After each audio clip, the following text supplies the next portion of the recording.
Hi everybody. Something absolutely unbelievable has just happened in British politics. For, well, as long as we've known, two parties have more or less dominated politics in this country for generations. You've got Labour and the Tories, the Conservatives, and they've both just been hit harder than anybody expected. And the party causing the political earthquake was obviously Reform. Now, whether you support them or not, one thing's clear. British politics may never ever look the same again. Now, whether you like it or not, millions of voters across the country are clearly saying one thing. We've had enough. We've definitely had enough. For years, ordinary people across Britain have felt ignored. Why is my phone dinging?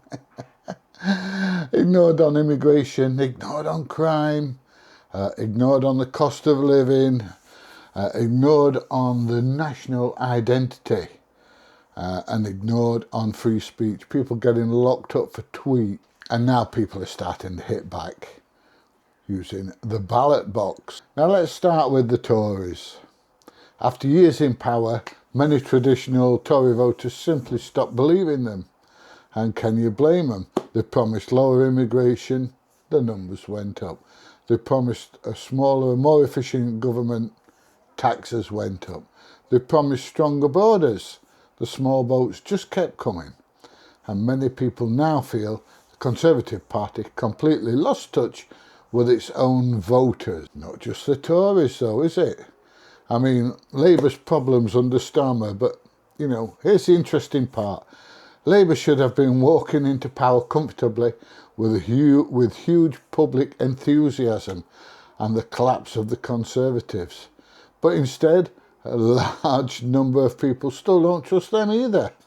And a lot comes down to Keir Starmer and the people surrounding him. One of the biggest criticisms people have is the feeling that politics has become one rule for them and another rule for everybody else. While ordinary people struggle with energy bills, mortgages, food prices and taxes, politicians are constantly surrounded by donors, corporate interests and what many people see as elite privileges. The whole conversation around political freebies, donors, expensive hospitality and Westminster insiders has only added to public anger. Everybody's fed up of it. And the people are sick of hearing politicians lecture ordinary people, ordinary workers, while appearing to completely disconnect from real life. And then you've got figures like Peter Mandelson still hanging around the Labour machine. For many voters, that represents the return of the same old political class Britain has been dealing with for decades. The same spin, the same PR politics, and the same carefully managed image. A lot of people thought Labour would be offering something genuinely different, but instead, many feel they're getting the same established network reappear all over again. Same old, day after day. And then there's one of the most sensitive and controversial issues in Britain today, the grooming gang scandals.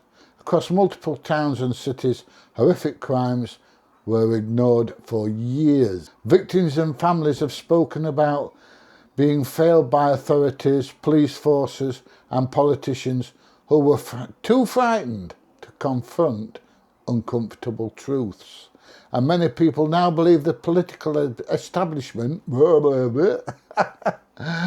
both Labour and Conservative governments over the years failed to protect vulnerable girls because they were terrified of being accused of racism and causing community tension.